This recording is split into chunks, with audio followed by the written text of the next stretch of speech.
श्रीगुरुभ्यो नमः। वक्रतुण्डमहाकाय सूर्यकोटिसमप्रभा निर्विघ्नं गुरु मे देव सर्वकार्येषु सर्वदा। गुरुर्ब्रह्मा गुरुर्विष्णुः गुरुर्देवो महेश्वरः गुरुः साक्षात् परं ब्रह्म तस्मै श्रीगुरवे नमः। गुरवे सर्वलोकानां भिषजगौरवगणां निधये सर्वविद्यानां श्रीदक्षिणामूर्तये नमः। वेदव्यासं स्वात्मा रूपं सत्यसन्धं परायणं शान्तं जितेन्द्रियक्रोधं सशिष्यं प्रणमाम्यहम्। नारायणं नमस्कृत्य नरं चैव नरोत्तमं देवीं सरस्वतीं व्यासं ततो जयमुदीरयेत्। मूकं करोति वाचालं भङ्गं लङ्घयते गिरिं यत्कृपातमं वन्दे परमानन्दमाधवं। नारायणपरो व्यक्तादण्डमव्यक्तसम्भवं मण्डस्यान्तस्तु मे लोकः तद्वीपाचमेदिनी। पार्थाय प्रतिबोधितां भगवता नारायणे स्वयं व्यासेन कृतितं पुराणमलिनां मध्ये महाभारतम् अद्वैतामृतवर्षिणीं भगवतीम् अष्टादशाध्यायं बद्ध्वा मनसन्दधामि भगवद्भिः ते भवेद्वेषिणीं श्रुतिस्मृतिपुराणानाम् आलयं करुणालयं नमामि भगवत्पादं शङ्करं लोकशङ्करम्। अवतीर्णश्च कालट्यां केदारेन्द्रविदश्च च्युतिस्पीतप्रतिष्ठाता चेदः शङ्करो गुरुः. So previously in the Jnana-Karma-Sanyasa yoga, we were looking at 24th, 25th, 26th, 26th shlokas. Those we were looking at the 26th shloka. Before that, we looked at again Bhagavan here explaining different types of sacrifices or yajnas performed by a karma sannyasi. Who has given up the karma sannyasi is the one who performs the actions either for loka sangraha or he does not perform at all because he sees them as there is no karma for him to perform, right? So but if he's performing those or different type of those karma sannyasis, he's defining different types of karma sannyasi. First one he said brahmarpanam brahmahamet brahmagno brahmanavadam brahmaiva tena gantavyam brahma karma samadhina. So here everything is seen as brahman. The arpana, havi, agni, whatever is offered, hutam, whatever is burnt, and the brahmana deva priest, and then the results of that, everything is seen as brahma. And then we looked at daivame vapare yajnam yoginah pariyupasade brahmagna vapare yajnam yajnena upajuhvade. So in that first part of the shloka we saw that daivame vapare yajnam yoginah pariyupasade. So there these yogis, they offer to devas, right? So Indra, Agni, and so on, they offer those devatas, they offer. So this is broadly speaking, again, it relates to us what we do, whether pujas, homas, and things like that. Again, I'm saying broadly speaking because these here Krishna is explaining karma sannyasis, but we do mainly as kamya karmas, right? So with the desires we do. And then second half of that shloka, we looked at brahmagna vapare yajnam yajnena eva upajuhvati. So where the yogi offers his jivatma into brahmagni, so into param brahma vastu itself. So he tries to see that jivatma as paramatma itself. So he sees that as one. So that's the yajna, that person. And then we were looking at shrotrādīn indriyananye samyamagneshu jihvati shabdādīn vishayan anya indriyagneshu jihvati. So this is the shloka we were looking at. But before we go there, and we started looking at this shloka, I think we were looking at the samyama agneshu. What is samyama agni? So we are looking at samyama. What are those characteristics as part of? We are looking at that. Before we go there, just going back to the previous two shlokas, Brahmarpanam Brahma, we starting with 24th one. So again, how one sees everything as Brahma. Another explanation here. Any objects that we see through our indriyas, okay, they have any vastu, any objects we see, they have attributes, okay, gunas, say qualities of the object, that vastu.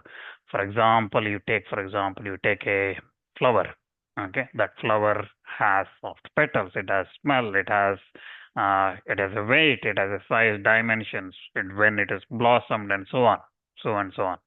Right? So it has its attributes, gunas.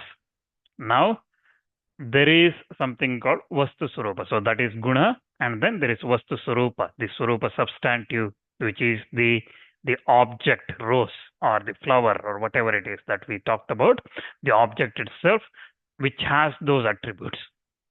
Okay, so there are attributes like color, smell, and whatever things, and then there is an object, okay, Vastu, which has those attributes. Now, saying that, assuming that we said all the attributes, I can talk about that object, that Vastu, is that whatever that comes to our senses, our indriyas, and that we can say as pramana, so that I have seen it, I heard it, I smelled it, and those kind, I touched it, and various things. Through those pramanas, we can say at our disposals. If we say that these attributes, these gunas, we say that, is there any other attribute that we haven't described of that vastu, of that object? There is one guna that we haven't described, that is, says that asti, it exists. That existence itself we haven't described, right? So that astitva, that existence of the object, is it going to come in the perception of something? Is it going to come in the perception? And if it is, what are its attributes? That existence, what we talk about, what are its attributes? So is it possible to see or perceive with the senses of something that has no attributes? Okay, so like I saw this, I felt it, I smelled it, I heard, and so on, like that. Can we say that existence of an vastu, can we describe it through the attributes?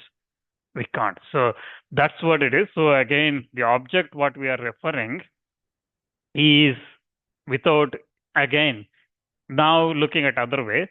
So the object what we said, flower, for example, is it possible to describe that flower without looking at the attributes? So you take any example like that, it is not possible. So again, so here what we are saying is, if we look at these attributes specifically individually, again, we are going to the same situation. We are going to end up with the situation like, for example, everything, the object we call, whether it is a flower or a candle or anything we take, okay, any object, even our body, okay, our body itself, we describe with many things, okay. So if we take out all those objects, that existence part, we can't describe it. And without attributes, there is no object, it's just a name, okay, it's just a name to the collection of those attributes. So where this is what is said in the Chandogya Upanishad, for example, where it says Vacharambam, Vikaro, Namadeyam, and so on. It says, again, where with regard to every vastu, every object, we are using just a name, but not what is substantive, what is the vastu surupa. It's its real format, the real object, the substantive of that vastu. We are not that surupa, we are not talking about, we are just talking it with the name for a list of attributes. So when the materials are the parts with an object vastu, in this case just a name, okay, given to that set of things, is made or assembled or disintegrated, there is no object to call by that name. So you have a pot, okay, pot gets destroyed, so we say that pot is that this and things made up of that, it's that color, whatever it is. When it's destroyed, there is no such thing. That pot, whatever we called that pot, it's a pot, that name has disappeared. Is the vastu, the original vastu disappeared? No. The clay remains. Okay, the clay which is made from which that pot was made, that remains. That this original root, the astitva of that pot remains. So similarly here, what we see ultimately end up with is that sat, that astitva, that brahmavastu, sat, that existence, that brahman. That's what everything in this world is just a name for real content, real object, real thing that is known as Brahman. And Brahman is the only thing real. Everything else is just a name for that Brahman with different attributes. And those attributes is Maya, which we'll look at later, definitely through other shlokas in detail. Again, apart from that name, there is nothing other than the Brahma in this object we are talking about, whether it is flower or pot or whatever it is, or in this world. Okay, there is nothing else. So again, the names are different for different objects, but without that vyavastha, that arrangement, that vyavaharika, that arrangement that's there, without that arrangement, this worldly vyavahara, this laukika vyavahara cannot continue. This is what Sri Shankaracharya in his Brahma Sutra Bhashya says that naisargikoyam loka vyavahara. So this vyavastha, this arrangement, this naming arrangement is required in laukika vyavahara. And otherwise, there is no vyavahara, there is no transaction or engagement in this world that can take place. That's why this naming is there.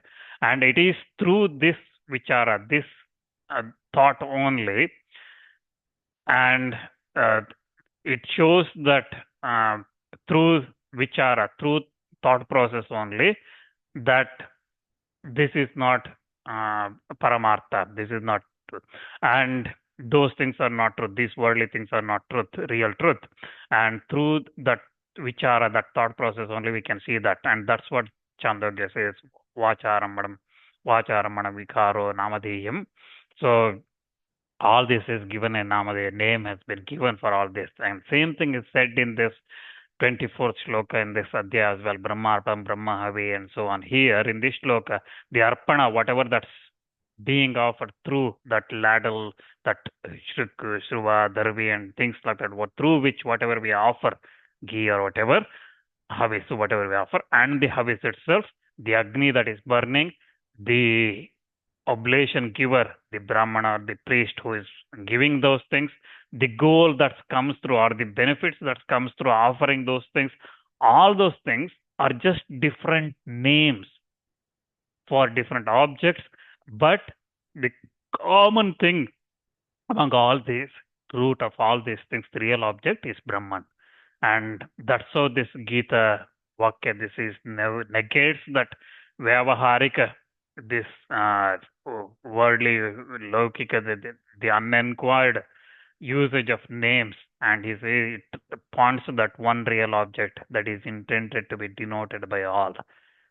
So this Brahmarpanam Brahmahavi, it says that again, all those Arpana, Havi, Agni, and everything, all those things are just different names of that Brahman because of its different attributes that we see here. And that's what is said again in Viveka Chudamani. Shankaracharya, for example, goes through, for example, if we take this Deha as an example, Panchakosha Vishaya, he talks about one kosha of Annamaya kosha, Jnana, different koshas, bodies, 5 koshas. He goes after explaining this and this and this, and then each koshas he explains and says, this is not Brahman, this is not Brahman, this is not Brahman. So like this he goes upon, and then finally he says that it is Satchidananda. So it is that Sat Astitva, that Brahman, it is that Satchidananda Brahma. So he explains like that. So that same thing again in Taittiriya as well, it explains Upanishad, it explains the same thing. So this Brahman, what's said in this 24th shloka, is effectively coming from the same meaning, where that yogi here, for him, everything is Brahman. Now, that's what I want to tell about that shloka, 24th shloka. And then we looked at the 25th shloka, where Daivameva Aparayajyam Yogina Sarparivasude. And then second half of that shloka, where we saw Brahmagna Vaparayajyam Vijnana Ivopajukvati. So here, while explaining the yogi, offers is Jivatma, which is Atma. Yajna is seen as a Atma, has a meaning as Atma. He offers that in the Brahmagni, right? So he offers that in Upajihvati in Brahmagni. So that Brahmagni, Acharya explains, Bhagavad explains that he explained this as Satyam Jnanam Anantam Brahma, right? So he quoting the Upanishad, he says that it is Satyam Jnanam Anantam Brahma. So now, what is this Satyam Jnanam Anantam Brahma? So just a little bit explanation on that, brief explanation. So Satya, when you say Satya means truth, right? Jnana is knowledge, Ananta means infinite or no end. Okay. So Satya is normally, it is that Brahman is Satya Swarupa, Jnana Swarupa, and it is Ananta. It is, that is the meaning. Now, when we describe something, we describe with lakshanas or characteristics. Again, in Shastras, there are two lakshanas that mention. One is Tatastha Lakshana, another one is Surupa Lakshana. Tatastha Lakshana is like applying some qualities to an object which actually does not exist in it. And once one understands that object, that vastu, they deny the qualities mentioned. Okay. And Surupa Lakshana is always the same. There is no vikara, there is no modification. So if you to give an example, for example, you are going through some friend's house, you don't know his house, he says it is in that area. Okay, you go there. While you are going, you ask someone, where is his house? Okay, ignore the cities. Assume it's a village where everyone knows where the other person is living. So you ask somebody, where is his house? And he says that, look, where that bird is sitting, it is that house. Okay. So you go to his house. Now, that bird that's mentioned, as you approach that house, it flies away and goes and sits on another person's house. Okay. Do you go to the other person's house or the first one which you was sitting? We go to the first house, right? So here, the pigeon or the bird or whatever that was pointed, a crow or whichever that bird that was pointed out, is not the real identity of the house you are looking for. It is just there for you to identify the real object, real house you are looking for, right? Similarly, here again, as we hear Brahmavastu is the Karana of this world, it creates, it protects, it destroys, that Brahman protects, creates, protects and destroys this world and maintains and things like that, that Srishti Sthiti Laya and so on. When we hear all those things, we get the imagination of something supreme, something great, right? And why that's being said is, we should not stop thinking at that point. Because when we know all these things, Srishti, Sthiti, Laya and things like that, when we know all those things, that means when we know the house is, this is the house I'm looking for, when the bird flies away, that means when we know what is Srishti, Sthiti, Laya and all those things, okay, when we know that the root cause of that or the where with the object we were looking for, when we know that, then we need to find the house which is, and we are not going to search for the pigeon or the bird that was sitting there. We are looking for the house. Just like that, Srishti, Sthiti, Laya, whatever is mentioned, attributed to Parabrahman, Brahman, is just to find that Brahman. We should not hang on to that Srishti, Sthiti, Laya, or whatever that we see in this world. We should not hang on to that. Brahmavastu does not do Srishti, Sthiti, or Laya. It is pure Sakshi. It is pure witness. And that is what is Swarupa Lakshana here mentioned. Swarupa Lakshana is where it is pure, there is no change in it. That house we are looking for, it is what it is. Okay? It did not change. The bird is the one that flew away. But our identity was the bird. Through the bird, we found out that house. Right? Just like that, this Srishti, Sthiti, Laya, or whatever we look at, which is attributed to Brahman, is to find the Brahman. Okay? The bird is the Tatastha Lakshana, which is attributed to something, an object, but that is not itself. That quality that attributed, that bird sitting on that house, is quality that attributed to that house, the bird there, that's a Tatastha Lakshana. The Swarupa Lakshana is the house itself. It is the Brahman here in our Vedanta, coming to Vedanta side, it is the Brahman itself.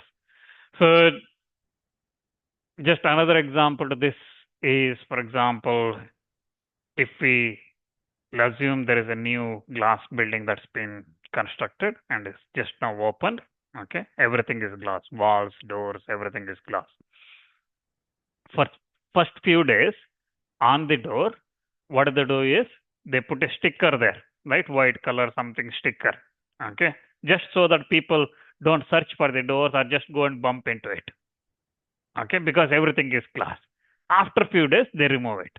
Just like that, the Swarupa Lakshana is attributed to something to identify the real, and then once the real vastu is identified, then that's removed. That Swarupa Lakshana should be removed. So Swarupa Lakshana does not do anything. It's always the same. Okay, so it's always that Swarupa Lakshana same. It is Satyam Jnanam Anantam Asti, Taittiriya says. And again, this Satyam, this is Satyam, that Satyam is Brahman, Jnanam is Jnanam Brahma, Anantam is Brahma. And the Satyam, again, means it is not like Satya here means truth, means what is not false is Satya. Normally people say that is not right. So the one that never changes its form is the Satya. We have a pot and pot is broken, it's changed. Okay, the form has changed. It is not Satya, it is not the truth. Our body keeps undergoing changes, hence it is not Satya. The place we live keeps changing. Okay, it is not like it was previously. So that's why it is not Satya. Yadrupena yen nishchitam tadrupam navhyabhicharati tat satyam. So the one whenever and always remains in the same form, state, remains like that, never undergoes modification, changes. That is Satyam. Brahmavastu does not undergo any changes. We looked at many times previously as well. It does not go any such changes. So that's why it is called Satyam. And then Satya is of three types normally. So Pratibhasika Satya, Vyavaharika Satya, and Paramarthika Satya. This is all again in the Vedanta section. Truth is of three types: Pratibhasika, Vyavaharika, and Paramarthika Satya. Pratibhasika is when it is seen, it is true, and after some time, it is not. Immediately, it's not. For example, what we see in the dream is true.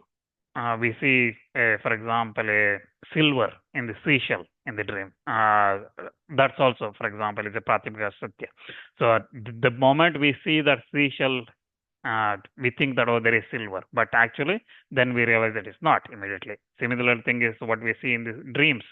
Okay, we probably be going somewhere or doing something, and all those things were true at that point in time, but immediately it's not. When it comes to realization, a little bit of thinking, it's not. So there is only there for a short while. The second one is Vyavaharika Satya. So this is what we see in this world. For example, I saw you last year or last week, you had a lot of hair and beard and whatever it is, and today you don't have the beard. So that doesn't mean that you are not the same person. I'm recognizing you, right? So it is the same thing. I went to my village last year. I went to this year. The village has changed. The trees have grown. There are new houses and things. It doesn't mean that it is different village now. Village has changed, but we still see that as the truth. But it is true as long as we have that Atma Jnana. Okay, just like when we wake up, Pratibhasika Satya, when we wake up from dream, that Satya, that truth disappears. Just like that, this worldly things, when we go through Atma Jnana, when we have that Atma Jnana, this world becomes false. It looks like it is, false is the wrong term. It looks like it is not Satya. Okay, when this avidya is removed, and the realization comes, this Vyavaharika Satya also disappears. The last one is Paramarthika Satya. This is the one Vedanta says as Brahman, the only truth. Now, we can say that, one can say that if clay is the karana, is the cause of the pot, clay does not, let's say, undergo any changes. Similarly, gold is the karana for the jewelry. Gold does not go any changes. Clay is jada, right? So that means it insentient. It does not act on its own. It does not do anything. Similarly, gold is jada. So is Brahmavastu also a jada? That's the question that's coming. Doubts that might come. That's why the second adjective here used is jnanam. Satyam, jnanam. It is jnana. This Brahmavastu is not jada. It is like Sankhya, for example. Sankhya say that Brahmavastu is jada. Okay. And this prapancha, which is the karana for this prapancha, is jada. But Advaita and the Upanishads do not agree with that. They say that the karana for this prapancha is Shuddha Chaitanya. And that Shuddha Chaitanya is jnana. Jnana again differs from one object to another, right? So we again gain knowledge of one, and when we gain knowledge of another, it is different to the earlier. So it has its own limitation, parichinnate. So that now Brahmavastu, does it have any limitations? Also, that's the one question. Does Brahmavastu have any limitations? Just like the jnana knowledge we get from in the worldly things, in the Loka Vyavahara, we get knowledge of things. Does Brahmavastu also have any limitations? That's the first question. Then jnana exists in something. Okay, like I have knowledge of an object, I have knowledge of cooking, I have knowledge of something, I know about this phone or whatever, right? Means it exists, that knowledge exists in something. So then this is the jnana there exists in Brahman. So is it separate? Okay, again, and also if Brahman and jnana are two different things, then Brahma is different from jnana, right? So we again, when we associate jnana and action, so that means, for example, I did something, which means that I know how to do it, right? So does this mean Brahmavastu is also associated with Kriya? Okay, so Brahmavastu knows something. If assuming jnana is different from Brahmavastu, then is Brahma associated with the action, Kriyas? The answer to this is no, because jnana here is not laukika jnana.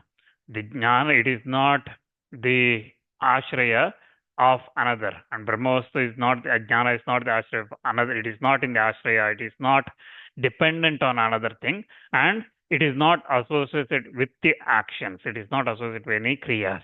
The jnana here talked about is the chaitanya swarupa. It is a chetana, shuddha chetana, and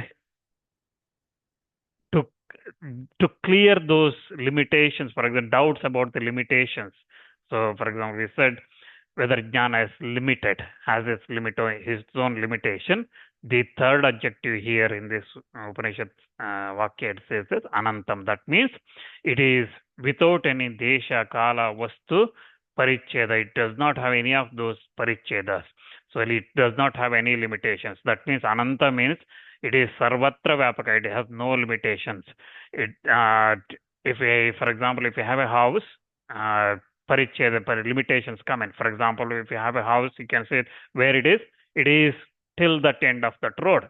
Okay, so that means it has a limitations on where it is, and then it has, that is the desha paricheda, and then there is a kala paricheda. That means this house was not there yesterday or last year or 10 years ago, and now it is there. It may not be there in 50 years time. So there is a kala paricheda, and then there is a vastu paricheda as well. Okay, the house is not same as the other house.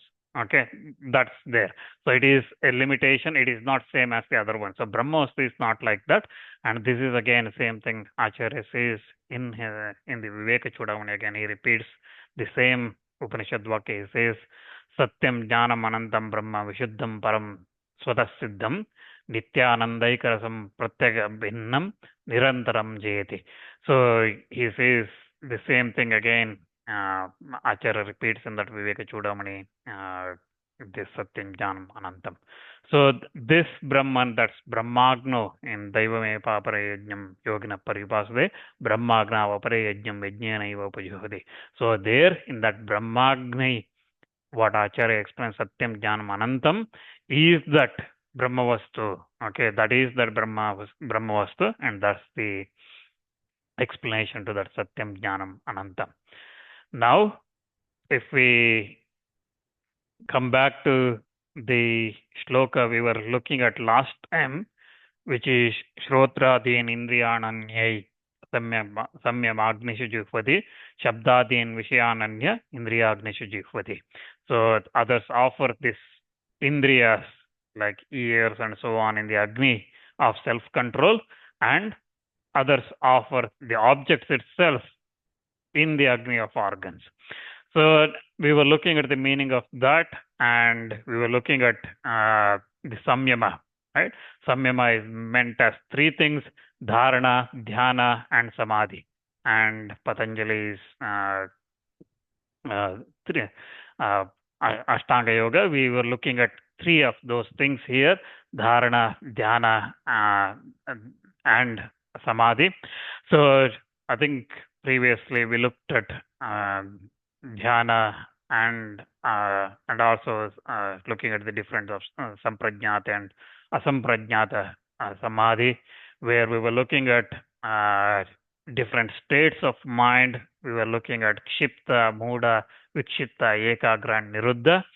So Kshipta was the one where mind is scattered. Muda is the one which is stupefied, delusional. Vikshipta is the one that is restless. And then we were looking at the Ekagra, which is one-pointed mind. So there, Sri Madhusudan Saraswati in his Bhashya says that when all that changes concerned with an object only because of the absence of the vikshepa, that restlessness, when that restlessness disappears, then mind becomes ekagra.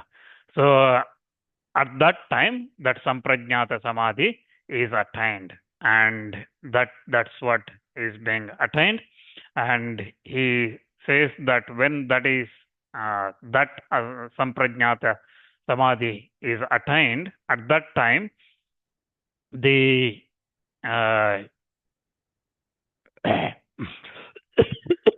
when samprajnata samadhi is attained, at that level, there in the mind, the modification in the form of object medicated always, that also continues.